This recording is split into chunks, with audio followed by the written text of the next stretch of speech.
Senhoras e senhores, este papagaio está morto.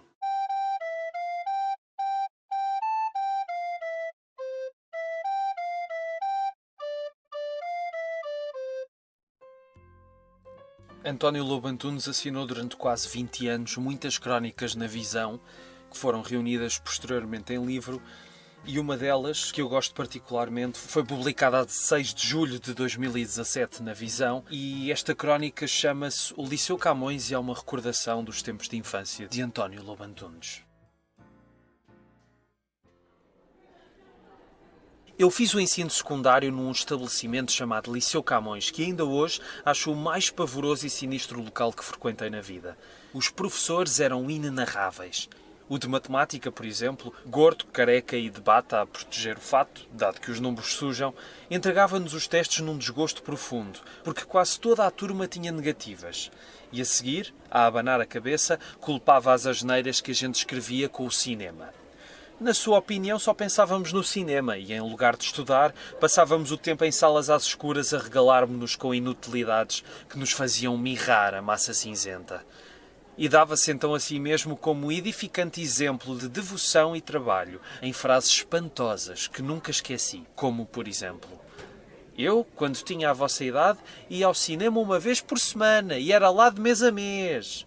Ao passo que nós gastávamos a existência a ver o Fred às tiras e a Ginja às rodas, não falando no corsário Enrola ao filme e no galante ir ao pullover, que nos desviavam das equações do segundo grau e outras utilidades semelhantes. O professor de inglês, outra luminária, ditava-nos o texto do ponto num vozeirão feroz. A filha da tia da prima dele encontrou o lápis em cima da mesa por baixo da lâmpada, ao lado da cômoda da sogra da avó da amiga dela. 5 minutos para porem isto numa linguagem decente. E classificava em voz alta, baixando um valor a cada erro, que marcava com um lápis encarnado, descendo do 18, porque os otentotes que éramos não tinham direito a mais.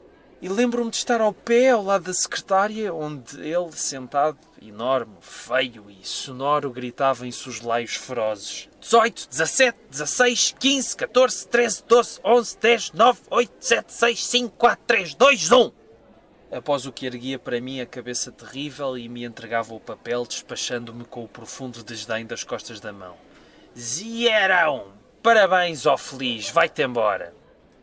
O professor de desenho, na prova de desenho à vista, o que seria desenho ao ouvido, premiava as minhas canecas tortas com um 7 indulgente. O de geografia enfurecia-se comigo por me faltar uma estação no ramal da Beira Baixa. O de francês achava que eu tinha um sotaque de Volapük e não me passava do 8. No bendito Liceu Camões, volta e meia não havia ginástica, porque o ginásio estava ocupado pelas cadeiras de uns eventos chamados serões para trabalhadores com cantorias e orquestra. Nessas abençoadas alturas, o professor de ginástica vinha dar a lição à turma. Isto é, contar histórias de que ele era o herói. Exemplo tal e qual. Uma tarde, filhos, eu ia na minha Norton 750, perigosa, por vezes temível, aparece-me um muro pela frente, isto ia a 120 a hora. Falham-me os travões e eu digo para mim mesmo: alto, João, prepara o mortal. Salto! Pausa angustiante em que as mãos rebolavam uma por cima da outra e caio em perfeita flexão de pernas em cima do muro. E, lá para o fundo da sala: estás-te a rir, ó idiota? Então sai já para o recreio antes que eu te dê uma biqueirada das minhas. Claro que um estabelecimento deste só podia formar adolescentes mentecaptos. A minha sorte era que um camarada do colégio militar do meu avô era professor lá, e no terceiro período as minhas notas transformavam-se miraculosamente em 12 e 13, e portanto acabei aquela fantochada aos 16 anos. A fantochada possuía, no entanto, as suas compensações. Um dos contínuos, que tinha um gabinete minúsculo e uma mala muito grande, recebia uma porção de professores no dito gabinete. Abria a mala, que estava cheia de lingerie mais ou menos transparente e outras coisas esquisitas que a minha mãe também não tinha, e as setoras vinham comprar, agrupadas num bando de rolas famintas, connosco a empurrarmos uns aos outros, a fim de espreitar a sessão de provas de um postigo junto ao teto. Devo ao gabinete, à mala e ao contínuo, Sr. Ribeiro, como podia esquecer-lhe o nome, os momentos mais felizes e as sensações mais estranhas da minha vida. Metamorfoseadas num grupo de unicórnios de 14 ou 15 anos, incendiávamo-nos de entusiasmo, alegria, espanto e estranheza por estarmos finalmente diante de ginjas às rodas ao natural, que circulavam diante umas das outras a arrulhar em suspiros que nós partilhávamos num júbilo mudo. Devo-lhes as minhas primeiras e confusas exaltações, os meus primeiros e confusos prazeres. Espero, de coração, que os maridos das gestoras se sentissem tão felizes quanto nós. Portanto, nem tudo era mau no Liceu Camões, que se tornou, graças ao Sr. Ribeiro, que merecia ser homenageado com o seu nome numa rua próxima, um verdadeiro estabelecimento de ensino. Mas talvez o planeta seja injusto e esqueça os grandes pedagogos.